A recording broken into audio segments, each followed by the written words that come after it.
कहानी के चौथे भाग को देखने से पहले कहानी के पिछले सभी भाग को देखना बिल्कुल मत भूलिएगा। उसका लिंक मैं आपको डिस्क्रिप्शन बॉक्स, एंड स्क्रीन और कार्ड तीनों जगह पर दे दूंगी और साथ में कमेंट बॉक्स में पिन भी कर दूंगी, तो आप वहां से भी जाकर देख सकते हैं। साहिल ने पापा को फ़ोन करने के बाद रोमिल को बुलाकर पापा का प्लान उसे समझाया और बोला, अभी एयरपोर्ट फ़ोन करो, सब ढंग से होना चाहिए। मैं ज़रा उस अंबर को फ़ोन कर लूँ। उसने पापा को फ़ोन कैसे किया? रोमिल को भेजकर उसने अंबर को फ़ोन किया। अंबर फ़ोन के बार बार बजने से परेशान हो गया था। उसने फ़ोन उठाकर देखा तो नंबर अनजान देखकर उसने उठाया ही नहीं। फ़ोन न उठाए जाने से साहिल अपने आलीशान ऑफिस में बैठा मुस्कुरा दिया। वो अपनी कुर्सी पर बैठा खुशी में घूम रहा था। उसका ऑफिस अंबर के ऑफिस जैसा ही था। इधर मॉल में मेहर और निया अपने ऑफिस में बैठे थे कि ज्वेलरी शॉप से फ़ोन आया। मैनेजर ने किया था। हेलो, हाँ बताओ। ओके, मैं मैडम को लेकर आती हूँ। निया ने फ़ोन रख दिया और मेहर से बोली, मेहर नीचे कोई हंगामा कर रहा है। बात उसने कुछ बताया नहीं, वो कह रहा था आप आ जाइए।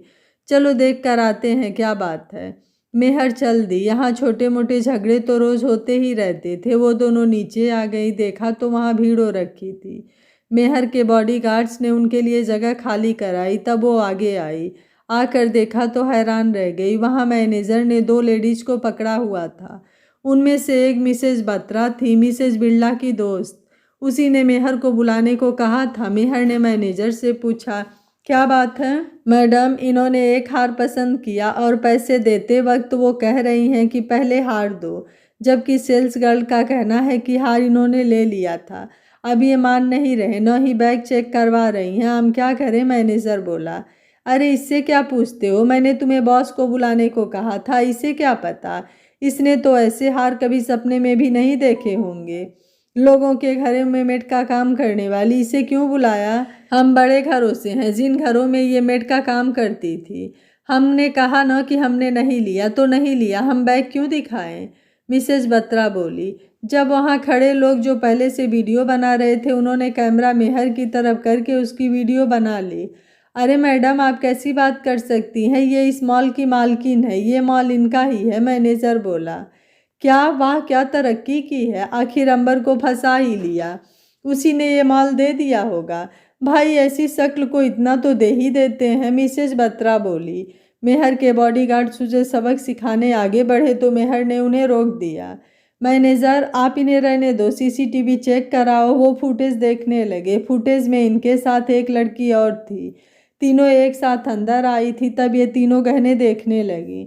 मिसेज बत्रा ने एक हार पसंद किया, तब उन्होंने वो साइड में रख लिया था।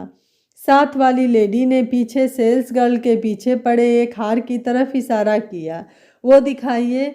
सेल्स गर्ल वो हार दिखाने के लिए पीछे मुड़ी तो उनके साथ आई लड़की ने बड़ी सफाई से वो हार बैग में डाल लिया। फिर वो बोली, मम्मी आप लोग गहने देखो, मैं जाकर लहंगा देख लूँ। कहकर वो चली गई। उस वक्त किसी ने भी उस हार की तरफ ध्यान नहीं दिया। मैनेजर बोला, मैडम इसे बड़े स्क्रीन पर चलाऊं? नहीं, जब मैं कहूँगी तब चलाना। मेहर वापस उनके पास आ गई। आपके साथ तीसरी लड़की थी, वो कहाँ है? मेहर बोली। वो उनकी बेटी थी, वो कपड़े लेने गई है। मिसेज बत्रा बोली। उसे यहाँ बुलाओ, मेहर ने स्टाइल से कहा। निया ने उसकी तरफ देखा। इस वक्त वो बिल्कुल साहिल के स्टाइल में बात कर रही थी। निया को बहुत गर्व महसूस हुआ। उसकी मासूम मेहर अब बोल्ड हो गई है। अच्छा, जब कुछ और नहीं मिला तो अब उसे बुला लो। हम नहीं बुलाते, वो तो हार देखने से पहले ही चली गई थी। मिसेज बत्रा बोली। मेहर ने मैनेजर को इशारा किया। मैनेजर ने फुटेज बड़े स्क्रीन पर चला दी। सब कुछ देखकर मिसेज बत्रा के होश उड़ गए। वो साथ वाली से बोली, ये सब क्या निर्मला, तुमने अपनी बेटी को यही सिखाया है? बुलाओ उसे। तुमने तो मेरी भी बेइज्जती करवा दी। उस लेडी ने उसे फ़ोन किया पर फ़ोन बंद आ रहा था। उसके पसीने छूट रहे थे। वो रोने लगी थी। तब मेहर ने कहा, देखिए आपको पता चल गया है कि वो हार आपके पास है। आप उसकी पेमेंट कर दीजिए, नहीं तो मुझे पुलिस को बुलाना पड़ेगा। लेकिन हार उसके पास न हुआ तो? मिसेज बत्रा बोली। मैनेजर, ऐसा करो, पुलिस को बुला लो, वो खुद सॉल्व कर लेंगे कि किसने चोरी की है। मेहर ने उसी तरह अकड़ कर कहा। तू क्या कर रही है? बुला उसे। मिसेज बत्रा की सारी हेकड़ी निकल गई। उसने अपनी साथ वाली को डांटते हुए कहा। उसने दोबारा फ़ोन मिलाया। अभी फ़ोन बंद आ रहा था। उसके साथ वाली लड़की मॉल से बाहर आ गई थी। उसने पार्किंग की तरफ जाते हुए अपना फ़ोन ऑन किया और आज के वीडियो क्लिप किसी को सेंड कर दिए, जो उसे भी किसी ने सेंड किए थे। वो अपने मम्मी का फ़ोन जानबूझकर नहीं उठा रही थी। उसने किसी को फ़ोन किया, हेलो, हाँ आपके मतलब का काम हो गया ना, थैंक यू, तुमने तो कमाल कर दिया, ये तो बहुत ही बढ़िया काम किया है, अब ऐसे ही जाकर हार वापस कर आओ। अच्छा कल मिलते हैं, कहकर अमर ने फ़ोन रख दिया। वो लड़की वापस अंदर आ गई और मम्मी को बोली, आंटी आपने अभी तक पेमेंट नहीं की, हार तो मैं ले गई थी। मैं आपकी वेट कर रही थी कि कोई आया नहीं तो वापस आई, जाना नहीं है क्या? लेकिन जब तुम हार लेकर जा रही थी तो बताकर नहीं जाना चाहिए था क्या? मिसेस बत्रा बोली। आंटी मैंने आप दोनों के सामने ही तो डाला था, मैंने कहा भी था कि आप लोग पेमेंट करके आ जाओ, वो लड़की बोली। अब मिसेस बत्रा ने देर नहीं की और पेमेंट कर दी। पेमेंट होते ही सब लोग छटने लगे। मेहर भी निया के साथ वापस अपने कमरे में आ गई। वो दोनों साथ होती हैं, दोनों ही फ़ोन नहीं देखती, लेकिन निया को डर था कि कोई ये वीडियो वायरल न कर दे, इसलिए उसने फ़ोन खोल कर देखा तो उसकी चीख निकल गई। मेहर ये देख बाहर क्या हो रहा है, ये अंबर की मम्मी, ये सब क्या है, ये तो बहुत ही गलत औरत है, कहकर वो नीचे लिखी लाइंस पढ़ने लगी कि मॉल में लड़ाई वाली वीडियो ऊपर आ गई। उसने जल्दी से उसे बंद कर कर दूसरी वीडियो ऑन की तो वो हैरान रह गई कि किसी ने जानबूझकर उतनी ही वीडियो डाली जिसमें मिसेस बत्रा मेहर को बुरा भला कह रही थी। उससे पहले और उसके बाद का कुछ भी नहीं दिखाया था और लोग धड़ाधड़ कमेंट कर रहे थे। सब मेहर के बारे में बुरे बुरे कमेंट कर रहे थे। निया ने मेहर से छुपाना चाहती थी, पर मेहर भी अंबर की मम्मी का वीडियो देख रही थी कि उसका अपना वीडियो सामने आ गया। वो भी हैरान। निया को उसी वक्त साहिल का फ़ोन आया। मेहर को फ़ोन मत देखने देना। भैया उसने देख लिया, निया धीरे से बोली। ओ चलो बाहर मत आना, लॉक कर लो, ना किसी को अंदर आने देना, मैं देखता हूँ, अभी आता हूँ, कहकर उसने फ़ोन बंद कर दिया। इधर सिंघानिया ग्रुप में साहिल ने फ़ोन रखकर रोमिल से कहा, कुछ पता लगा ये किसका काम है, डिलीट क्यों नहीं हुआ? सर किसी ने हमारे वाला ढंग ही अपनाया है, ये 24 घंटे बाद ही डिलीट होगा, इससे पहले हम कुछ नहीं कर सकते। सर एक बात और, ये उस स्कैंडल को दबाने के लिए डाला गया है, सारे लोग उसे भूलकर इसके पीछे पड़ गए हैं, रोमिल बोला। ये अंबर, मैं सोच रहा था कि पापा का प्लान अभी नहीं करते हैं, लेकिन इसने मजबूर कर दिया। क्या बना उसका, अरेस्ट कर दो और वो सारी रिपोर्ट सबूत सहित वायरल कर दो। प्यार और जंग में सब जायज़ है। साहिल को बहुत गुस्सा आ रहा था। उसने अंबर को फ़ोन किया। फ़ोन उठते ही वो बरस पड़ा। अंबर ये सब क्या है? तू तो कह रहा था कि तू उसे प्यार करता है, ये प्यार किया है तूने? कमीने, तुझे कुछ करना था तो मेरे साथ करता, उस बेचारी को क्यों परेशान करता है? पहले उसे कम सताया है जो अब इस तरह और सता रहे हो। साहिल ने पूरा गुस्सा उस पर उड़ेल दिया। हो गया तुम्हारा, तुम्हें कहा था ना कि मैं उसे प्यार करता हूँ, तो मैं ये कैसे कर सकता हूँ? तुमने जो मम्मी के साथ किया वो गलत था, पर मेहर के साथ मैं ऐसा कुछ सोच भी नहीं सकता। मैंने भी अभी देखा, मुझे लगा कि तुमने मुझे मेहर की नज़र में गिराने के लिए ये किया होगा, पर मेरा दिल कहता था कि तुम ऐसा नहीं करोगे और मुझे खुशी है कि मेरा दिल जीता। मेहर तुम्हें डिज़र्व करती है, ये कोई तीसरा ही लगता है। तुम चेक करो, मैं भी करता हूँ, अंबर बोला। मुझे भी ये जानकर अच्छा लगा कि तुमने नहीं किया है। ठीक है, तुम भी देखो और मैं भी देखता हूँ कि ये कौन बंदर है जो दो बिल्लियों की लड़ाई का फ़ायदा उठा रहा है, कहकर साहिल ने फ़ोन बंद कर दिया और रोमिल से कहा, अंबर ने ये नहीं किया है तो कौन कर सकता है? तुम्हें जो काम दिया था हो गया?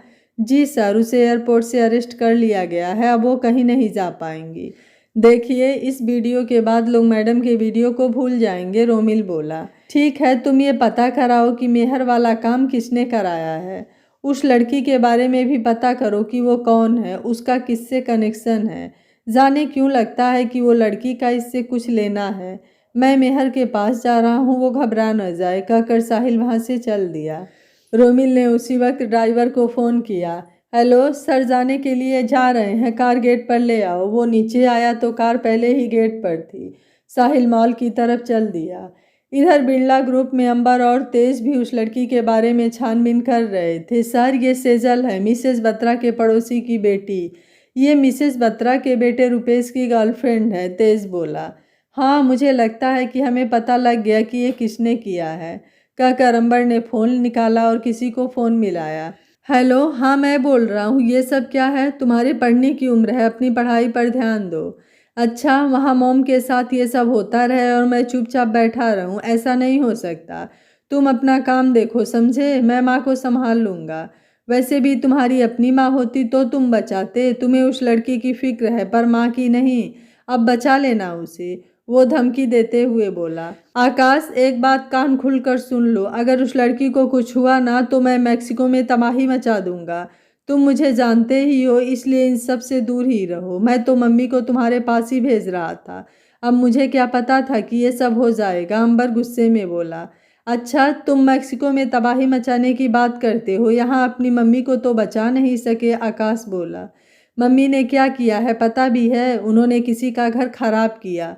क्या ज़रूरत थी उन्हें इस सब की? इन्हें अपनी करनी की सज़ा मिली है। बाकी मीडिया वाले हमारे बिल्डिंग को घेर कर खड़े हैं। मैं कैसे कुछ कर सकता था? अब उन्हें जेल ले गए हैं, मैं देख लूँगा, कैसे भी करके उन्हें तुम्हारे पास भेजता हूँ। तब तक तुम कोई बेवकूफ़ी नहीं करोगे, कहकर अंबर ने फ़ोन रख दिया। वो कमरे में टहलता रहा। ये आकाश उसका सौतेला भाई था। वो मैक्सिको में रहता था। कोई बुरा काम ऐसा नहीं था जो वो न करता हो। इसी वजह से अंबर ने उसका इंडिया आना बंद किया हुआ था, पर वो फिर भी साल 2 साल बाद मम्मी को मिलने के बहाने आ जाता था। उसका सारा खर्चा अंबर देता था, लेकिन जब वो नहीं सुधरा तो उसने उसे खर्चा देना बंद कर दिया। ये रुपेश उसका दोस्त था। ये भी कुछ साल अमेरिका आकाश के पास रहकर आया है। ये भी उसी का दूसरा रूप बन गया है। उसने इसे कहा और इसने सारे काम को अंजाम दिया। कहीं ये दोबारा मेहर पर हमला न करे। मुझे साहिल को बात बता देनी चाहिए, सोचकर उसने साहिल को फ़ोन किया। हेलो, क्या बात है? फ़ोन क्यों किया? तुम्हें कुछ बताना था। ये काम मिस्टर बत्रा के बेटे रुपेश ने किया है, आकाश के कहने पर किया है। तुम मेहर का ख्याल रखना, वो दोबारा भी ऐसा कुछ कर सकता है। वैसे मैं करने तो नहीं दूंगा, फिर भी, कहकर अंबर ने फ़ोन रख दिया। साहिल आकाश के बारे में जानता था। उसने उसकी फ़ोटो रेमिल को भेज दी और कहा, इस आदमी की साहिल आकाश के बारे में जानता था। उसने उसकी फ़ोटो रोमिल को भेज दी और कहा, इस आदमी की फ़ोटो सब बॉडीगार्ड्स को भेज दो, इसे मेहर के पास मत भटकने देना। मेहर और निया अपने कमरे में बैठी थी। निया फ़ोन देख रही थी। अब उसकी वीडियो की जगह सब अंबर की मम्मी के अरेस्ट होने की खबर देख रहे थे। उसे समझ नहीं आ रहा था कि ये सब क्या हो रहा है। जिस बात का डर था वही हो गया। आखिर दोनों में जंग शुरू हो गई थी। अभी तो सिर्फ मीडिया तक है, अब और बढ़ गई तो पता नहीं क्या होगा, निया बोली। मैं उस अंबर को तो रोक नहीं सकती, पर भैया को रोकूंगी। मुझे पता है भैया कैसे रुकेंगे, मेहर बोली। हाँ, मुझे पता है भैया तेरी बात नहीं मोड़ते, लेकिन अगर अंबर न रुका तो, निया बोली। ये अंबर जाने क्यों ऐसा कर रहा है? वो मुझे बदनाम करके अपनी मम्मी को बचाना चाहता है। सच में मुझे खुद पर बहुत गुस्सा आता है कि मैंने उसे प्यार क्यों किया। तुम्हें पता है निया, आज तुम्हें एक सच बताऊं, तुम लोग जो सोचते हो कि मैं उसे कॉलेज के टाइम से चाहती हूं, तो नहीं। मैं पहली बार उसे कॉलेज में नहीं मिली थी। तुझे याद है, हम एक बार एग्यूजमेंट पार्क गए थे। वहाँ हॉरर राइड के दौरान मैं किसी के साथ बैठी थी। वो अंबर था। ये अंधेरे से डर गया था और उसने मेरा हाथ पकड़ लिया था। उस कुछ देर के साथ में मैं उसे अपना दिल दे बैठी थी। बाहर आई तो तुम मुझे खींच कर दूसरे झूले पर ले गई। मैंने पीछे मुड़कर उसकी तरफ देखा था, तब वो अपने दोस्तों के साथ चला गया था। उसके बाद मैंने उसे एक बार भैया के साथ देखा था, तब मुझे उसका नाम पता चला था। फिर उसे 2 साल बाद कॉलेज में देखा था। मतलब मैं उसे 7 साल से चाहती थी। वो मुझे प्यार न करे तो न करे, पर उसकी नफरत बर्दाश्त नहीं हो रही, कहकर वो रो पड़ी। इसे इत्तेफाक कहें या किस्मत, जब वो ये बात कर रही थी उसी वक्त साहिल दरवाजे पर आया था। उसने मेहर की सारी बातें सुन ली। उसकी आंखें भी नम हो गई। उसे याद आया उस दिन वो भी पार्क में अंबर के साथ था। उसे आप भी याद है कि अंबर ने यह किस्सा सुनाया था और ईशान कह रहा था कि वो आज भी उस लड़की को याद करता है। वो वहाँ से नीचे आ गया। नीचे से उसने मेहर को फ़ोन किया कि वो आ गया है, नीचे आ जाए। मेहर और निया कुछ ही देर में नीचे आ गई। साहिल ने अपना मुंह ठीक किया और मेहर को हंसते हुए मिला। कार में बैठते ही वो उससे बोला, मैं हूँ, याद है ना, कल तेरी बर्थडे है, तैयारी कर ली है तूने? अब देखना तेरा बर्थडे कैसे धूमधाम से मनाते हैं, अब तक की सारी कसर निकाल देंगे। साहिल उसका मुंह ठीक करने को बोला। उसकी बात सुनकर मेहर रो पड़ी। निया ने उसका हाथ थपथपाया। तब वो बोली, भैया वो पापा तो आए नहीं, अगर वो उस दिन भी ना आए तो? मैं हूँ ना, मुझे ही पापा समझ लेना, साहिल ने हंसते हुए कहा। भैया ये सब आपने किया है ना, मैंने आपको मना किया था, देखा अब अंबर ने जवाब देने के लिए मुझे टारगेट बनाया है। वो लड़की जो हार ले गई थी, शायद उसने ये सब जानबूझकर किया। वो बत्रा आंटी तो मुझसे पहले ही चिढ़ी हुई थी, तो उसने तो बातें बनानी ही थी। पर अब और कुछ न करना, मुझे किसी से कोई मतलब नहीं है, मेहर बोली। उसे बहुत दुख हो रहा था कि अंबर ने ये सब किया। ये सब अंबर ने नहीं किया है, उसके सौतेले भाई आकाश ने किया है। अंबर ने ही मुझे बताया था, पर वो कुछ नहीं करेगा। अंबर ने उसे वार्न कर दिया है, वो इतना घटिया नहीं है, साहिल बोला। क्या? लेकिन वो आकाश तो बाहर कहीं रहता है, उसने कैसे किया? मेहर बोली।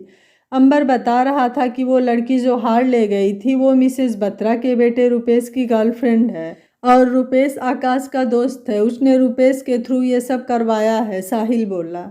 ओ, आप सच कह रहे हैं ना, कहीं मेरा दिल रखने को तो नहीं कह रहे हैं? मेहर ने पूछा। अरे मैं क्यों उस कमीने के लिए झूठ बोलूँगा, सच कह रहा हूँ मैं। उसने मुझे कोई झूठ बोलने के पैसे देने हैं, मैं सच कह रहा हूँ, साहिल बोला। कुछ देर में वो घर पहुँच गए। मेहर जैसे ही अंदर आई, किसी ने पीछे से उसकी आंखें बंद कर ली। वो एकदम से चिल्लाई, पापा आप कब आए? मेहर की खुशी का ठिकाना नहीं था। कल उसका बर्थडे था और पापा के न आने से वो उदास थी। अब खुश हुई थी। उन्होंने अब तक इसे लोगों से छुपा कर रखा था। जिंदगी में पहली बार बर्थडे मनाने जा रही थी। भैया आपको पता था ना, आप इसलिए मुझे घर लेकर आए थे, मेरे सबसे प्यारे भैया, कहकर वो साहिल से लिपट गई। पापा ने मेहर को एक बॉक्स दिया और बोले, ये तुम्हारे लिए, तुम्हारा बर्थडे गिफ्ट। मेहर ने खुशी खुशी बॉक्स खोला। उसमें हल्के नीले रंग का गाउन था, जिस पर गुलाबी रंग की कढ़ाई थी। उसके पापा निया के लिए भी पीले रंग का एक गाउन लाए थे। दोनों बहुत खुश हुई। वो दोनों गिफ्ट लेकर अपने कमरे में गई और उसी वक्त पहनकर देखने लगी। दोनों के जाने के बाद पापा ने साहिल से पूछा, कैसा चल रहा है? अब बात कुछ ठंडी हो गई लगती है, पापा बोले। हाँ, वो अंबर का फ़ोन आया था, उसने बताया कि उसके भाई आकाश ने किया जो भी किया, अब उसने उसे रोक दिया है, उसकी मम्मी जेल में है। अब आप बताइए हमें क्या करना है, साहिल बोला।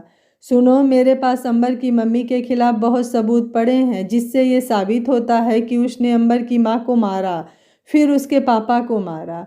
ये मेरे पास तब से ही हैं। उस वक्त इनका कोई काम नहीं था। फिर जब मेहर ने अंबर से शादी की शर्त रखी तो मैंने ये संभाल के रखे थे कि अगर अंबर अपनी मेहर को तंग करेगा तो इसे अंबर के खिलाफ यूज करूँगा। लेकिन मेहर कहती कि अंबर ने उसे तंग नहीं किया, तो मैंने वो वहीं रहने दिए। सब लाकर में पड़े हैं, अब अगर कुछ करना है तो देख लो, पापा बोले। पापा जब ये इतना क्लियर था तो पुलिस ने इसे अब तक पकड़ा क्यों नहीं, साहिल बोला। उस वक्त अंबर नाबालिग था और सब कुछ उस प्रकाश के हाथ में था, फिर कोई रिपोर्ट करता तो पुलिस पकड़ती, पापा ने समझाया। सुनो, मेरे दिमाग में एक बात आई है, क्यों ना हम इन्हें अंबर को दे दें, अपने आप निपटता रहेगा। हाँ, ये बढ़िया है। अंबर को जब पता चलेगा कि उसकी मम्मी ने ये सब किया है तो देखते हैं वो क्या करता है। पापा क्यों न इसे अंबर को मेहर के बर्थडे रिटर्न गिफ्ट के तौर पर दे दें, साहिल बोला। हाँ, ये अच्छा है, उस घटिया औरत को भी पता चले कि हम क्या चीज़ हैं, पापा बोले। अगले दिन मेहर की बर्थडे पार्टी उनके अपने शहर के सबसे बड़े होटल में थी। देश विदेश से बहुत से लोग आए थे। उन्होंने सबको यही कहा कि राज सिंघानिया की बेटी की बर्थडे पार्टी पर ज़रूर आना। हर कोई उसे देखना चाहते थे। पार्टी शुरू हो गई थी। बड़े बड़े उद्योगपति, फिल्मी स्टार, मिनिस्टर और विदेशों से भी बहुत से लोग आए हुए थे। रेहान भी आ गया था। ईशान उसे पार्टी में देखकर हैरान था। तू वापस कब आया? मेन बात है, क्यों आया? भैया, जैसे साहिल आपका दोस्त है, उसी तरह उनकी बहन मेरी दोस्त है, रेहान बोला। लेकिन तूने मुझे बताया क्यों नहीं, ईशान ने पूछा। साहिल भैया ने मना किया था, इसलिए नहीं बताया, रेहान बोला। हेलो ईशान, रोहन नहीं आया? अंबर आ गया था। उसने रेहान की तरफ देखा तो रेहान ने सिर हिलाकर हेलो कहा। उसने भी जवाब में सिर हिला दिया। पूरे शहर को पता था कि साहिल की पार्टी में रोहन, अंबर और ईशान जरूर आएंगे। ये चारों दुनिया के हैंडसम अमीर लड़कों में गिने जाते थे। अमीर घरानों की लड़कियां यहाँ खास करके इन्हीं के लिए आती थी और हर बिजनेसमैन ऐसे मौक़ों की तलाश में रहते थे। जहाँ वो अपना बिजनेस बढ़ा सके और अपनी लड़कियों के लिए उनका हाथ मांग सके। लड़कियां पहले ही ईशान और रोहन के आसपास इकट्ठी हो गई थी। अंबर के आने से तो उनके आसपास के सारे टेबल खूबसूरत लड़कियों से भर गए, पर उन तीनों को इनमें बिल्कुल इंटरेस्ट नहीं था। वो अपनी बातों में मस्त थे। रोहन भी आता ही होगा। यार अंबर, तुझे पता है इसकी बहन कौन है? ईशान ने पूछा। तुझे पता तो है कि हम कितना क्लोज हैं। ऊपर से ये मीडिया के चक्कर, हमारे बीच कभी इतनी दोस्ती नहीं हुई जितनी दूरियां हैं। जब तुझे नहीं पता तो मुझे कैसे पता होगा? अंबर दुखी मन से बोला। हाँ, वो तुम्हारी मम्मी वाला मामला सेट हो गया। यार उसने जो किया माना वो गलत था, पर तुम्हें उस लड़की के साथ ऐसा नहीं करना चाहिए था। तुम्हें कहा था कि उसे भूल जाओ, लेकिन तुम समझते ही नहीं। तुम्हें पता है ना कि वो अगर तुम्हारा पहला प्यार है तो साहिल का भी पहला प्यार है। देखा नहीं तुमने, उसने जरा सी बात पर उसे माल खरीद कर दे दिया। इससे बड़ा उसके प्यार का कोई सबूत नहीं है। ईशान उसे समझाते हुए बोला। रेहान उन्हें बातों में मस्त देख चुपचाप खिसक कर लड़कियों के ग्रुप में चला गया। हाँ, जब वो मेरे पास थी तो मुझे कभी प्यार का एहसास ही नहीं हुआ, और जब तक पता चला तब तक वो किसी और की हो गई थी। ईशान, सोचता हूँ कि शायद मेरी किस्मत में वो थी ही नहीं। मैंने उसे छोड़ने का फैसला कर लिया है। मैं सोच कर आया हूँ कि आज उसके बहन के बर्थडे पर मैं साहिल को एक गिफ्ट दूंगा, उसे मेहर दे दूंगा। अंबर बोला। वो बिल्कुल शांत था, उसके चेहरे पर कोई भाव नहीं थे। अगर वो चुप रहता तो कोई न जानता कि वो दुखी है, पर ईशान तो इसका दोस्त था, वो उसका दर्द समझता था। उसने अंबर के कंधे पर हाथ रखकर हल्के से दबाया और बोला, अंबर सब ठीक हो जाएगा, मैं हूँ तेरे साथ। मुझे भूल गए क्या? मैं भी हूँ, रोहन ने आते ही कहा। वो दोनों रोहन की तरफ मुड़े और बोले, तुझे कैसे भूल सकते हैं, पर तू है या नहीं ये तो तू ही जाने, या तेरी वो सो कॉल गर्लफ्रेंड? ईशान बोला। रोहन कुछ कहता उससे पहले ही वहां अनाउंसमेंट हुई कि जिसका सबको बेसब्री से इंतजार था वो आ रही है। सामने स्टेज पर हल्के नीले रंग का गाउन पहने एक परी समान लड़की आई, जिसने चेहरे पर जालीदार नकाब डाला हुआ था। उसके एक तरफ साहिल था और दूसरी तरफ उसके पापा। जैसे ही वो पर्दा उठा, ईशान और रोहन की चीख निकल गई। अंबर ने जहाँ खड़ा था वहीं खड़ा देखता ही रह गया, मानो मूर्ति बन गया हो। रेहान और निया को भी सब पता था, वो दोनों ताली बजा रहे थे। अंबर ने कुर्सी से उठने के लिए खड़े होना चाहा, पर उसके पैर लड़खड़ा गए। अगर ईशान उसे वक्त पर न पकड़ता तो वो नीचे गिर जाता। अंबर, बधाई हो, ये तो उसकी बहन है, अब वो तेरी है। जा हिम्मत कर और कह दे दिल की बात, रोहन बोला। अंबर अभी तक इस शौक से ही नहीं निकला था। अचानक वो मुस्कुरा दिया, फिर वो रोने लग गया। ये लोग स्टेज के बिल्कुल सामने बैठे थे। ईशान साहिल से बोला, अरे यार, ऐसा सरप्राइज देना ज़रूरी था क्या? ये अपना दोस्त तो पागल हो गया, कभी हंसता है कभी रोता है। साहिल के साथ मेहर और उसके पापा ने भी सुना और वो उनकी तरफ देखकर मुस्कुरा दिए। फिर पार्टी शुरू हो गई। मेहर बहुत खुश थी। उनकी कंपनी के वर्कर्स, खासकर लड़कियां जो इससे जलती थी कि ये बाद में आकर हमसे आगे निकल गई, वो सभी भी हैरान हो गईं और डर भी गईं कि अब कहीं ये हमें कुछ कहे ना। पर उन्हें नहीं पता था कि बेशक मेहर अमीर थी, पर वो औरों से अलग थी। वो बहुत जल्दी सबको माफ़ कर देती थी, इसी वजह से वो धोखा खा जाती थी। रेहान, तुझे पहले से पता था कि मेहर उसकी बहन है? ईशान ने रेहान को अपने पास बुलाकर पूछा। हाँ, क्यों, क्या हुआ? रेहान बोला। तुझे पता है ये न पता होने के कारण साहिल और अंबर में कितनी बड़ी गलतफहमी पैदा हो गई थी। अंबर उसे बहुत प्यार करता है और साहिल के मेहर के लिए प्यार को गलत समझा। पता है इसे कितनी तकलीफ हुई? तकलीफ हुई? हंसते हुए बोला। और वो भी मिस्टर अंबर को। इन्हें पता भी है तकलीफ होती क्या है? ये तो सिर्फ दर्द देना जानते हैं, प्यार जैसे शब्द का इनसे क्या लेना देना। भैया, आप नहीं जानते, पर ये मैं और मेहर ही जानते हैं कि ये मेहर से कितना प्यार करते हैं। ऐसा प्यार कोई अपने दुश्मन से भी नहीं करता। भैया, इसे क्या पता प्यार क्या होता है? रेहान ने नफरत से अंबर को घूरते हुए कहा। रेहान, ये क्या तरीका है बड़ों से बात करने का? माना कि तुम मेहर के फ्रेंड हो, पर तुम मेरे फ्रेंड की इस तरह इंसल्ट नहीं कर सकते, ईशान बोला। भैया, ये आपका फ्रेंड है, बस इसलिए कुछ नहीं कहा, वरना मेरा तो दिल कर रहा था कि इसे घसीटता हुआ बाहर ले जाऊं। भैया, अगर आपने और साहिल भैया ने इस राजकुमारी सी नाजुक मेहर के हाथों पर छालों के साथ कांच के टुकड़े फंसे देखे होते तो आप भी मेरी ही तरह इससे नाराज होते, रेहान बोला। रेहान को वो वक्त याद करना, गुस्सा और रोना दोनों ही आ गया। ईशान उसकी हालत देखकर एक बार तो हिल गया। उसे लगा कि गलती उससे हुई है, वो गलत बंदे की साइड ले रहा है। सो वो चुप हो गया। वो अब कुछ नहीं बोला। रेहान, जो भी हुआ वो अनजाने में हुआ। मुझे नहीं पता था कि काफ़ी गर्म है। वो रोज़ मेरे लिए कोल्ड कॉफ़ी लाती थी, सो मैंने वही समझकर उस पर कॉफ़ी फेंक दी। मुझे नहीं पता था कि ये पीछे नहीं हटेगी, और कांच के बारे में सच में मुझे कुछ पता नहीं था। जब ये मेरे पास थी तब मैंने इस पर कभी ध्यान ही नहीं दिया।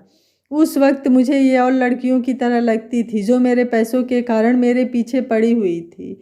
मैं नहीं जानता था कि प्यार क्या होता है, पर इसके जाने के बाद, इसके प्यार के बारे में पता चला तो मुझे इससे प्यार हो गया। अब मैं सच कहता हूँ रेहान, मैं इसे ज़माने भर की खुशियाँ देना चाहता हूँ। अंबर बोला। आप वो सब नहीं समझ सकते, आपको इसके दर्द का एहसास हो भी नहीं सकता। उसके दर्द को समझना तो दूर की बात है, बेहतर होगा आप उससे दूर ही रहें, रेहान ने अंबर से कहा। सभी लोग मेहर को गिफ्ट दे रहे थे, तब ईशान, रोहन और अंबर भी उठकर मेहर के पास चले गए। साहिल ने सबको मेहर से मिलवाया। मेहर ईशान और रोहन से तो बड़े प्यार से गले लग कर मिली, पर अंबर को उसने दूर से ही हेलो कह दिया। क्या बात है मेहर, अब मुझसे हाथ भी नहीं मिलाना चाहती?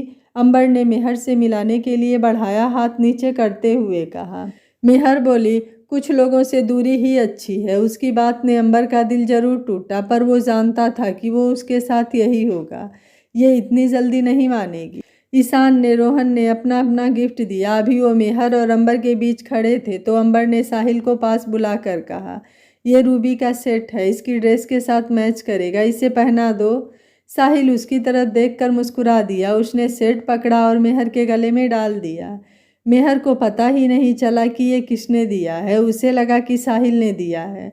वो खुश होकर बोली, भैया कितना प्यारा सेट है, आपकी चॉइस बहुत ही अच्छी है। साहिल ने प्यार से उसके सर पर हाथ फेर दिया और अंबर की तरफ देखा। अंबर के चेहरे पर सफलता की मुस्कान थी। तब वहाँ एक गेम शुरू हुआ। इसमें 10 लड़कियों और लड़कों के नाम पर्चियों में लिखे गए थे। अब उन्हें ये पर्चियाँ एक एक करके लड़कों को उठाने को कहा। उनके पास जिन लड़कियों के नाम आए वो इस गेम में उनकी जोड़ीदार होंगी। मेहर ये गेम खेलना नहीं चाहती थी, पर साहिल उसके पीछे बढ़ गया। तब वो एक शर्त पर मानी कि साहिल भी खेलेगा। पर्चियाँ उठाई गई। इसमें मेहर की बदकिस्मती कहिए या अंबर की खुदकिस्मती कि अंबर के पास मेहर की पर्ची आई। मेहर कहती कि उसे नहीं खेलना, पर साहिल के कहने पर वो मान गई। ईशान के पास नेहा की पर्ची आई। अब पहले डांस का कंपटीशन हुआ। मेहर बोली, मुझे डांस नहीं आता, तुम बस जैसा मैं करता हूँ करती रहो। अंबर बोला। अंबर ने मेहर की तरफ हाथ बढ़ाया। मेहर ने उसका हाथ पकड़ लिया और मन में सोचने लगी, काश ये यह सब सच में कर रहा होता। उस दीपिका के ब्लड के लिए, मुझे मनाने के लिए ये क्या क्या कर रहा है। फिर जैसे अंबर नचाता गया वैसे ही वो नाचती गई। कितनी बार मेहर गिरते हुए बची, हर बार अंबर उसे संभाल लेता। दोनों ही मन में खुश थे कि उन्हें एक दूसरे के साथ कुछ वक्त तो मिला। दोनों आपस में बोल नहीं रहे थे, पर उनकी आंखें बातें कर रही थी। इसमें रोहन और उसकी पार्टनर फर्स्ट आए, निया और ईशान सेकेंड आए, अंबर मेहर थर्ड आए। उन्हें उसकी भी उम्मीद नहीं थी। साहिल जानबूझकर हार कर निकल गया। इसके अलावा 2 और जोड़ियां निकाल दी गई। अब 7 जोड़ियां रह गई थी। फिर दूसरे राउंड में लड़कियां अपने सैंडल एक कमरे में खोल कर आईं। लड़कों को अपनी पार्टनर का एक एक सैंडल लाना था। अब हाल में डीम लाइट होने के कारण किसी ने एक साथ डांस करते हुए भी लड़कियों के सैंडल नहीं देखे थे। अब सब सोच में पड़ गए। मुश्किल तो थी, लेकिन अंबर ने मेहर की ड्रेस के हिसाब से उसके सैंडल चुन लिए। इस बार रेहान भी निकल गया। सिर्फ 4 ही सही सैंडल चुन पाए थे। अंबर का अंदाज़ा सही निकला, वो सैंडल मेहर के ही थे। अब ईशान, अंबर और 2 लोग और ही बचे थे। इस राउंड में लड़कियों को पर्दे के पीछे खड़ा किया गया। बस उनके हाथ पर्दे से इस तरफ निकाले गए और लड़कों को कहा कि हाथों से अपने साथियों को पहचानो। सबने कोशिश की। अंबर को हॉस्पिटल में मेहर के पट्टी से लिपटे हाथ याद आ गए। उसके दिल को धक्का सा लगा। उसने आसानी से उन निशानों की वजह से मेहर के हाथ पहचान लिए और बड़े प्यार से सहलाते हुए अपने हाथों में पकड़ लिए। जैसे ही उसने पकड़े, मेहर सिहर उठी। उसका सारा शरीर कांप गया। वो अंबर की छुअन पहचानती थी। उसको छूने से, उसके सहलाने से मेहर के अंदर दबा प्यार हिलोरे मारने लगा। तभी उसे अंबर की आवाज़ आई, ये मेरी मेहर के हाथ है।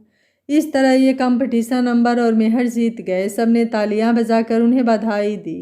साहिल सब देखकर मुस्कुरा रहा था। बेशक अंबर उसका बिजनेस राइवल था, पर बचपन से जवानी के आने तक उसका दोस्त भी रहा है, तो वो उसकी रग रग जानता था। उसे पता था कि मेहर के लिए अंबर से अच्छा लड़का कोई नहीं हो सकता, पर वो मेहर की मर्जी भी चाहता था। उसे साफ दिखता था कि मेहर उससे नफरत करती है, वो उससे दूर रहना चाहती है। सारा शहर जान गया था कि मेहर राज सिंघानिया की बेटी है। राज सिंघानिया ने ऐलान किया, मैं सिंघानिया स्कूल एंड कॉलेजेस मेहर के नाम करता हूँ। आज से उसे मेहर ही संभालेगी। मेहर रेहान और निया के साथ बैठी थी। वो हैरान हो गई कि वो ये सब कैसे करेगी। रेहान और निया ने उसे बधाई दी। सभी लोग उसे आकर बधाई दे रहे थे। उनके साथ वाले टेबल पर ही अंबर, ईशान और रोहन बैठे थे। अंबर की नज़रें मेहर से हट नहीं रही थी। ईशान बोला, अंबर तो आज खुश भी बहुत है, मानो सारे ज़माने की खुशियाँ मिल गई हो। लेकिन अंबर इस तरह मत देख उसे, अगर नाराज़ हो गई तो बिल्कुल नहीं बुलाएगी। अभी कौन सा बुला रही है यार, कोई तो हल निकालो। तुम लोगों को आता है तो मुझे भी लड़कियों को मनाना सिखा दो। कैसे मनाऊँ उसे, मुझे तो कुछ आता ही नहीं है। अंबर बोला, यार तेरे पास गाने का इतना अच्छा हुनर है, एक आध गाना सुना दे, वो तेरे पीछे पीछे घूमेगी। ईशान बोला, गाना तो पिछली बार भी गाया था पर कोई असर नहीं हुआ। अंबर बोला, तू चल सुना, देखा जाएगा। तू वो जगजीत सिंह की गज़ल सुना दे जो तू सुनाया करता था। रेहान बोला, ओके। अंबर बोला। ईशान उसी वक्त स्टेज पर गया और माइक लेकर अनाउंस किया, अब हमारा दोस्त अंबर इस खास मौके पर यह खास गाना पेश करने जा रहा है। जोरदार तालियों से स्वागत करें, आ रहे हैं अंबर बिरला। अंबर ने माइक लिया और बोला, लीजिए ये गाना मैं उस खास शख्स के लिए गा रहा हूँ जिसका आज जन्मदिन है। मेहर कबूल करना, होठों से छू लो तुम, मेरा गीत अमर कर दो। बन जाओ मीत मेरे, मेरा प्रीत अमर कर दो। आकाश का सूनापन मेरे तन्हा मन में, पायल झनकाती तुम आ जाओ जीवन में। सांसें देकर अपनी संगीत अमर कर दो, होठों से छू लो तुम, मेरा गीत अमर कर दो। वो गज़ल गाते हुए स्टेज से नीचे आ गया। वो ईशान के टेबल के पास आया तो रोहन ने उसे गुलाब का फूल दिया। वो फूल लेकर मेहर के सामने चला गया और गाते हुए बड़े स्टाइल से वो फूल उसने मेहर के आगे किया।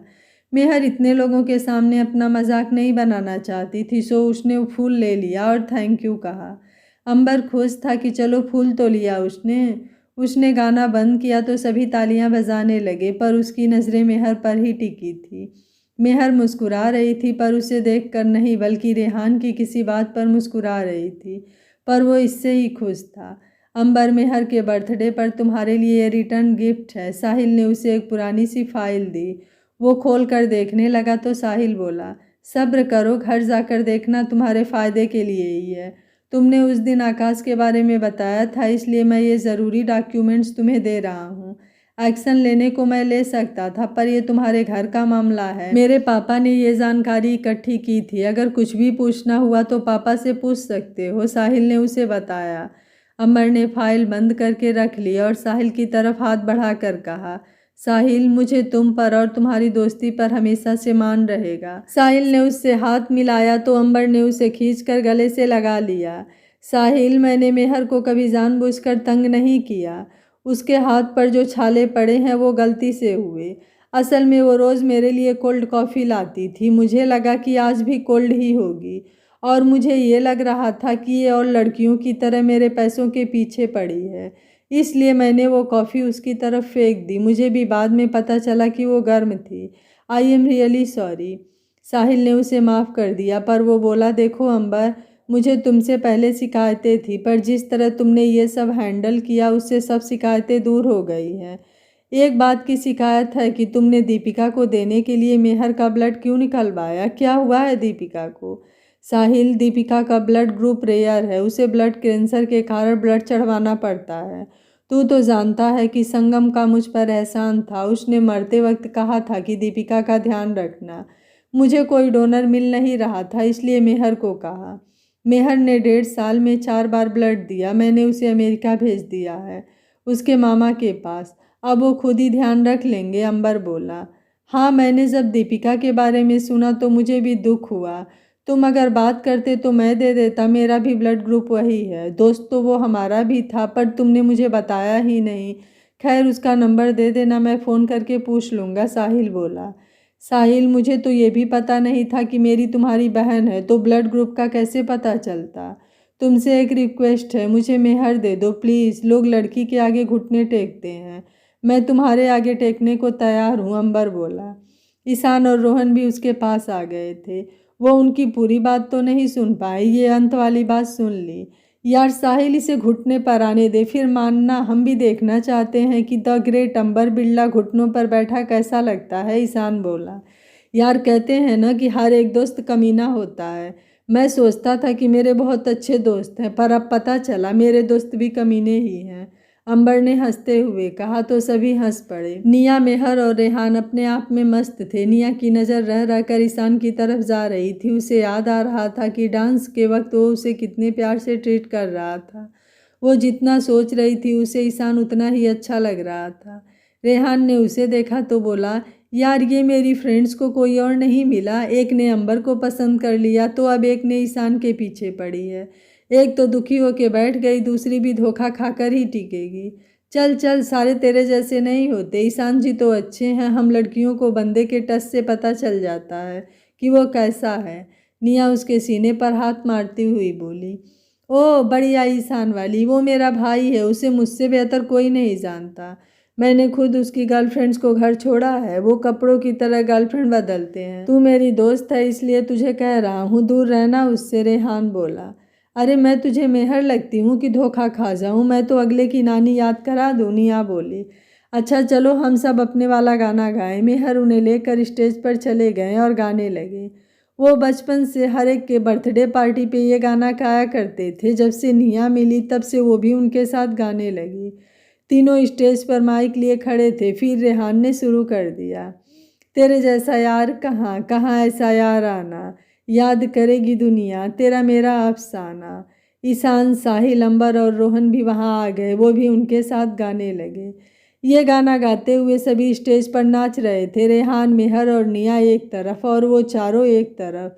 फिर गाना खत्म होते ही साहिल ने मेहर का हाथ पकड़ा और उसे लेकर गाने लगा। फूलों का तारों का सबका कहना है, एक हज़ारों में मेरी बहना है, सारी उम्र हमें संग रहना है। भोली भाली जापानी गुड़िया जैसी तू, प्यारी प्यारी जादू की पुड़िया जैसी तू, पापा का भैया का सबका कहना है, एक हज़ारों में मेरी बहना है। सबने सर्कल बना लिया था। साहिल और मेहर सर्कल के अंदर थे। तभी उसके पापा भी आ गए और वो भी अपना पसंदीदा गाना गाने लगे जो वो अक्सर मेहर के लिए गाते थे।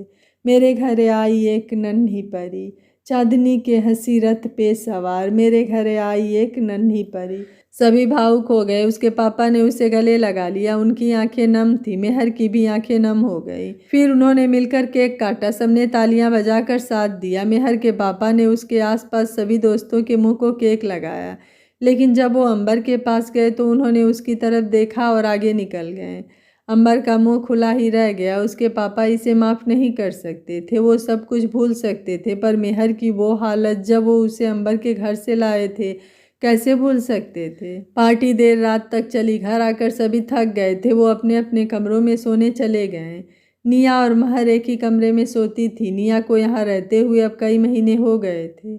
शुरू शुरू में तो वो अपने कपड़े खुद ही धोती थी, पर फिर मेहर ने बताया कि धोने वाले कपड़े बाथरूम के पास पड़ी बैग में डाल दिया करो, नौकर अपने आप धोकर प्रेस कर देते हैं। तब से निया अपने कपड़े उस बैग में रखने लगी। उसे मेहर की ज़िंदगी से जलन होती थी। सब कुछ एक फ़ोन पर कमरे में पहुंच जाता था। गंदे कपड़े और जूते साफ करके जगह पर रखे मिलते थे। अलमारी के नाम पर एक कमरा था जिसमें कपड़े ही कपड़े रखे हुए थे। जूते और पर्स अलग कमरे में रखे थे जिसे ये वॉक इन रोब कहते हैं। फिर ड्रेसिंग रूम अलग से है जिसके एक तरफ हर किस्म के गहने हैं। एक कमरा उन तोहफों से भरा है जो साहिल इसके लिए दुनिया भर से लाया है। निया अक्सर सोचती कि उसकी भी ऐसी ज़िंदगी होती, पर वो खुश थी कि वो मेहर की फ्रेंड है और उसकी वजह से उसे भी ये सब देखने को मिल रहा है। कहाँ खोई है, मेहर ने बुलाया तो वो अपने ख्यालों से बाहर आई। वो मुस्कुराकर मेहर के गले लग गई और बोली, मेहर, जो ज़िंदगी तूने मुझे दिखाई है मैं कभी सपने में भी नहीं देख सकती थी। तू कितनी बार यही बात कहेगी, अब तो ये घर तेरा भी है। जो मेरा है वो सब तेरा भी है, अब तो ये कहना छोड़ दे। मेहर बोलते हुए अपने बेड पर लेट गई। मेहर सच बताना, तुझे अंबर बिल्कुल याद नहीं आता? मैं तो उसे एक बार मिलकर सारा दिन उसके बारे में सोचती रहती हूँ। निया बाहें फैलाकर बेड पर गिरते हुए बोली। अच्छा, अगर अंबर इतना याद आता है तो उसकी गर्लफ्रेंड बन जा जाकर। मेहर उसकी बात समझ गई, लेकिन जानबूझकर उसे छेड़ती हुई बोली, हैं अंबर? अरे नहीं, मैं अंबर की बात नहीं कर रही, मैं तो ईशान की बात कर रही हूँ। तू पागल है क्या? मैं अंबर को क्यों प्यार करूंगी? निया ने हैरानी से कहा। सुन, मेरी बात सुन, तुझे रेहान ने पहले ही कहा है कि ईशान से दूर रहो। ईशान भरोसे लायक नहीं है, उसकी आदत है वो लड़कियों से दोस्ती करता है, फिर उनसे खेलता है और फिर जब दिल भर जाता है तो वो छोड़ देता है। मुझे पता है तू शुरू से ही ऐसे किसी को ढूंढ रही है जो तुझे प्यार और शादी दोनों दे, लेकिन ईशान ये दोनों ही तुझे देगा नहीं। तू किसी अच्छे लड़के को ढूंढ, मेहर उसे समझाते हुए बोली। लेकिन जब उसने देखा कि निया कुछ जवाब नहीं दे रही है तो उसने देखा तो वो सो गई थी। मेहर भी लेट गई, पर उसे नींद नहीं आ रही थी। उसकी आंखों में अंबर घूम रहा था, कभी डांस करते तो कभी गाना गाते हुए। उसे अंबर की हर बात में प्यार नजर आ रहा था, लेकिन वो मेरे लिए नहीं हो सकता। वो मेरे पीछे सिर्फ उस दीपिका के कारण है। नहीं, अब मैं उसके जाल में नहीं फंसती। जब 1.5 साल मैं वहाँ थी तब उसका प्यार कहाँ था? जब मैं उसके बर्थडे पर बरसात में उसका इंतज़ार कर रही थी तब ये प्यार कहाँ था? जब दीपिका ने बुखार के बावजूद मेरा खून निकलवाया तब ये प्यार कहाँ था? जब इसकी मम्मी मुझे नौकरानी बनाकर रोज़ बेइज्जत करती थी तब ये प्यार कहाँ था? मैं कैसे मान लूँ कि वो मुझे प्यार करता है? अंबर घर आकर सीधे अपने कमरे में आ गया। उसने कोट खोल कर रखा और वो फाइल खोल कर देखने लगा। जैसे जैसे वो पढ़ता गया उसकी आंखें फटती रही। उससे साफ लिखा था कि इसकी मम्मी ने कैसे इसके पापा को स्लो पॉइजन से मारा। इसमें 1-2 नौकरों के बयान थे जिन्हें उसने निकाल दिया था। इसमें एक एक सबूत था। अंबर को बहुत गुस्सा आ रहा था कि वो क्या करे। उसने उसी वक्त तेज को फ़ोन किया और बोला, केशव को लेकर आना। केशव उसका लीगल एडवाइज़र था। तेज अभी घर आकर बैठा ही था तभी अंबर का फ़ोन आ गया। उसने उसी वक्त केशव को फ़ोन किया। हेलो केशव, सर ने बुलाया है। हाँ हाँ, अभी उनके घर पर पहुंच जाना। हाँ, मैं भी जा रहा हूँ। अंबर से वेट नहीं हो रही थी, उसका गुस्सा बढ़ता जा रहा था। तेज और केशव के आते ही वो शुरू हो गया। ये देखो, ये मेरे पापा के मर्डर का सबूत है, ध्यान से देखो इन्हें। इन नौकरों की तलाश करो और उन्हें गवाह बनाकर उस औरत पर इल्ज़ाम लगाओ। ये बचनी नहीं चाहिए। ये इस तरह मुझे बुद्धू बनाती रही। अंबर बोला, ये तुम्हें कहाँ से मिले? नेट पर तो कुछ और ही है। इसमें तुम्हारे पापा की पोस्टमार्टम रिपोर्ट है। इसमें बताता है कि उनकी डेथ कार चलाते वक्त हार्ट अटैक से होने से हुई है। ये जहर का क्या एंगल है? केशव बोला। तुम इतने बड़े वकील होकर समझ नहीं पा रहे? मेरी मम्मी की डेथ के समय तक पापा को कभी हाइपरटेंशन नहीं था। फिर जब से मासी से शादी की उनका बीपी हमेशा बढ़ा रहने लगा। वो सुस्त से हो गए थे। ऑफिस का सारा काम प्रकाश अंकल संभालने लगे थे। एक काम और करना, प्रकाश अंकल से उनके अफेयर के भी सबूत हैं। ये पापा से शादी करने से पहले से हैं, शायद कॉलेज टाइम से ही था। लेकिन क्या प्रकाश को पापा के पास इस औरत ने ही तो नहीं लगवाया? सब कुछ पता करो, उस समय के वर्कर्स से पूछो। इस सब में मेरी मम्मी की मौत की भी जांच करो, कहीं उन्हें भी इसने तो नहीं मारा। मुझे सारी डिटेल्स चाहिए। केशव, तुम केस फाइल कर दो, वो बाहर न आ सके। अंबर गुस्से से बोलता रहा। बहुत ही कॉम्प्लिकेटेड है सब कुछ। सर, एक बात है कि उसने आपको कुछ क्यों नहीं कहा? केशव ने पूछा। उन्होंने सर को अपने हाथ में जो कर लिया था, सर उनकी हर बात मानते थे। वाइस चेयरमैन की तो पोजीशन दे रखी थी उन्हें, और उनके बेटे का भी भरपूर ख्याल रखते थे। जब चाहे वो अमेरिका अपने बेटे से मिलने चली जाती थी। और क्या चाहिए? तेज बोला। हाँ, बहुत शातिर निकली है। तो ऐसा करते हैं, घर चल कर इनका कमरा चेक करते हैं, कहीं कुछ न कुछ तो मिलेगा ही। वो तीनों उसी वक्त अंबर के घर पहुंच गए जहां मेहर रहती थी। श्यामू काका ने दरवाज़ा खोला। वो हैरान हो गए कि इतनी रात को वो लोग यहाँ क्यों आए हैं। उन्होंने चिंता जताते हुए पूछा, क्या हुआ सर जी? हमें मम्मी के कमरे से कुछ कागज़ ढूंढने हैं। श्यामू काका, 3 कप चाय बना दो, फिर आराम कर लेना आप। अंबर बोला, सर जी, जब से मैडम जेल गई हैं हम सब तो आराम ही कर रहे हैं। सर, आज खबरों में मेहर मैडम को देखा, वो सिंघानिया की बेटी हैं। सर जी, उनके साथ यहाँ बहुत बुरा हुआ। इतनी अमीर घराने की लड़की से मैडम ने नौकरों सा काम कराया। श्यामू काका बोले।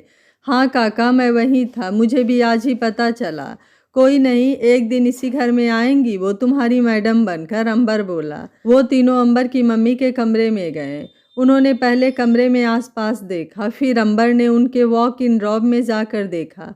उन्होंने सारा कमरा छान मारा, कहीं कुछ न मिला। वो लोग थक कर बेड पर बैठ गए। तभी उसे याद आया कि पापा ने सूरज के पीछे एक सेफ बनवाया था। वो उसी वक्त भागकर अंदर गया और उसने सूरज को हिलाने की कोशिश की, लेकिन वो हिल ही नहीं रहा था। तब वो तीनों मिलकर उसमें कोई बटन ढूंढने लगे। अंबर ने पापा के शू देखे। उसे हैरानी हुई कि जब मम्मी ने सारे शू उठा दिए तो ये यहाँ क्यों रहे। उसने वो शू उठाया तो सूरज के एक तरफ खिसक गया। उसने देखा सामने दीवार में सेफ थी। उसे उसका कोड नहीं पता था। उसने इस वाली मम्मी का बर्थडे फिट किया, वो नहीं खुला। फिर अपने पापा का बर्थ डेट और फिर अपना बर्थ डेट पर भी वो नहीं खुला। वार्निंग आ रही थी कि लास्ट 2 चांस है, अगर गलत हुआ तो अलार्म बजने लगेगा। सर जरा आराम से बैठकर सोचिए कि आपके पापा को किससे ज़्यादा प्यार था, या उनकी पसंदीदा चीज़ जिसे वो छोड़ नहीं सकते थे, केशव बोला। अंबर बैठकर अपने पापा से हुई बात याद करने लगा। उसके पापा उसकी असली मम्मी के साथ हुआ शादी को बहुत याद करते थे।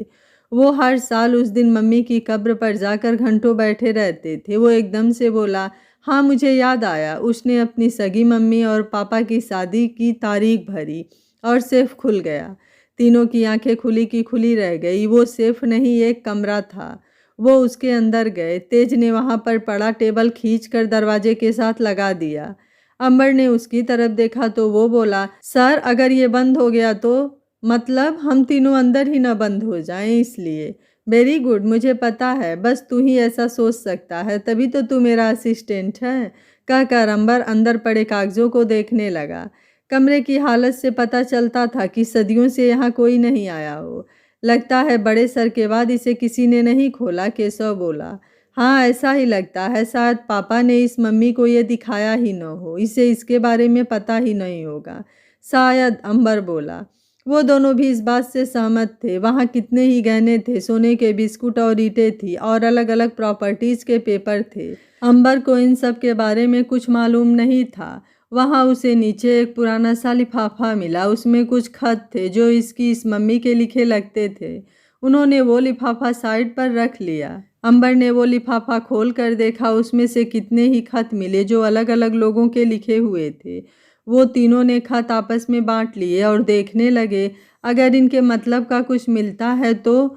ये इसकी इस मम्मी के खत थे जो प्रकाश के लिखे थे। खत क्या थे? लव लेटर थे। वो खत देखकर हैरान रह गए कि ये उनके कॉलेज टाइम के लिखे हुए थे। ये आखिरी खत इनकी पापा से शादी के टाइम का है। इसमें लिखा है कि सब कुछ अपने किए मुताबिक हो रहा है, अब जल्द से जल्द उससे शादी करके यहाँ आ जाओ, हमें मिलने में आसानी होगी। यह पढ़कर अंबर की आंखों में खून उतर आया। गुस्से से उसकी आंखें लाल हो गई थी। कल ही प्रकाश को भी अरेस्ट करवाओ, ये रख लो, सबूत के तौर पर काम आएगा। मुझे इस बारे में आंटी से बात करनी होगी, अंबर बोला। इतने दिन से मैं अपने पिता के काबिल के साथ ही रह रहा था और मुझे कुछ पता ही नहीं चला। मैं उनको माँ बुलाता था और बुलाता ही नहीं, दिल से मानता भी था, जिन्होंने शायद मेरी माँ का भी कत्ल किया हो। और यह सोचकर अंबर की आंखों में आंसू आ गए। लेकिन अब और नहीं। क्या साहिल अंबर और मायरा को मिलाने में अंबर की मदद करेगा? क्या मायरा उस तकलीफ को भूलकर अंबर को अपना पाएगी? क्या अंबर कभी जान पाएगा कि जिसके लिए उसके दिल में फीलिंग थी वह लड़की मेहर ही थी? इन सवालों का जवाब जानने के लिए देखते रहिए कहानी का अगला भाग। अगर आपको कहानी अच्छी लग रही है तो वीडियो को लाइक, शेयर एंड चैनल को सब्सक्राइब कर लीजिएगा। Thank you for watching. मिलते हैं कहानी के अगले भाग में।